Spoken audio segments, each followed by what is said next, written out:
10:45 bishop മുറിയിലേക്ക് ചെന്നു. കന്യാസ്ത്രീയെ ബലമായി പിടിച്ചു.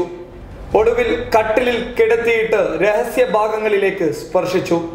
ക്രൂരമായ പ്രകൃതി വിരുദ്ധ പീഡനത്തിന് ഇരയാക്കി. FIR റിപ്പോർട്ട് ഞെട്ടിപ്പിക്കുന്നത് കാണാം. രാത്രി മുറിയിലെത്തിയ ബിഷപ്പ് കടന്നു പിടിച്ചു. തിരുവസ്ത്രത്തെ മാനിച്ചില്ല. FIR റിപ്പോർട്ട് പുറത്ത്. പീഡന പരാതിയിൽ ബിഷപ്പ് ഫ്രാങ്കോ മുളയ്ക്കലിനെ അറസ്റ്റ് ചെയ്യണമെന്നാവശ്യപ്പെട്ട് കന്യാസ്ത്രീകളുടെ നേതൃത്വത്തിൽ കൊച്ചിയിൽ നടത്തുന്ന സമരം 8ാം ദിവസത്തിലേക്ക് കടന്നിരിക്കുകയാണ്. സമൂഹത്തിന്റെ വിവിധ തുറകളിലുള്ള നൂറുകണക്കിന് ആളുകളാണ് ദിനംപ്രതി സമരത്തിന് പിന്തുണയുമായി എത്തുന്നത്. സീറോ മലബാർ സഭയിലെ കൂടുതൽ വൈദികരും കന്യാസ്ത്രീകളും സമരത്തിൽ പങ്കുചേരാൻ ഇന്നെത്തുമെന്നാണ് സൂചന. സേവ് അവർ സിസ്റ്റർ ആക്ഷൻ കൗൺസിലിന്റെ നേതൃത്വത്തിലാണ് സമരം നടക്കുന്നത്.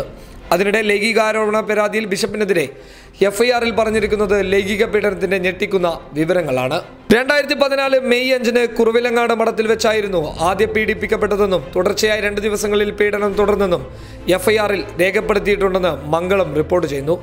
ലൈംഗിക ഉദ്ദേശത്തോട് തന്നെയാണ് ബിഷപ്പ് മഠം സന്ദർശിച്ചതെന്ന് റിപ്പോർട്ടിൽ പറയുന്നു. ആദ്യം പീഡനം നടന്നുവെന്ന് പറയപ്പെടുന്ന ദിവസം കുറുവിലങ്ങാട് മഠത്തിലെ 20-ാം നമ്പർ മുറിയിലേക്ക് രാത്രി 10:45 ബിഷപ്പ് കടന്നു ചെന്നു.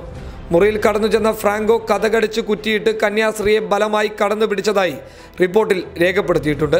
കന്യാസ്ത്രീയെ ബലമായി കട്ടിലിൽ പിടിച്ചു കിടത്തിയ ആരോപണ വിധേയൻ പരാതിക്കാരിയെ ചുംബിക്കുകയും രഹസ്യഭാഗങ്ങളിൽ സ്പർശിക്കുകയും പ്രകൃതി വിരുദ്ധ പീഡനത്തിന് ശ്രമിക്കുകയും ചെയ്തു. തിരുവസ്ത്രത്തിലായിരുന്നിട്ട് പോലും അതിനെ മാനിക്കാതെയായിരുന്നു ബിഷപ്പിന്റെ പ്രവൃത്തി. പരാതിക്കാരിയെ പീഡനത്തിന് ഇരയാക്കിയ ശേഷം ഈ വിവരം ആരോടെങ്കിലും പറഞ്ഞാൽ കാണിച്ചു തരാമെന്ന രീതിയിൽ ഭീഷണിപ്പെടുത്തി. 2014 ശേഷം പലതവണ കന്യാസ്ത്രീയെ ഇതേ രീതിയിൽ ബിഷപ്പ് 2014 മുതൽ 2016 വരെ 13 തവണ പീഡിപ്പിച്ചെന്നും FIR-ൽ രേഖപ്പെടുത്തുന്നു. News desk public Kerala.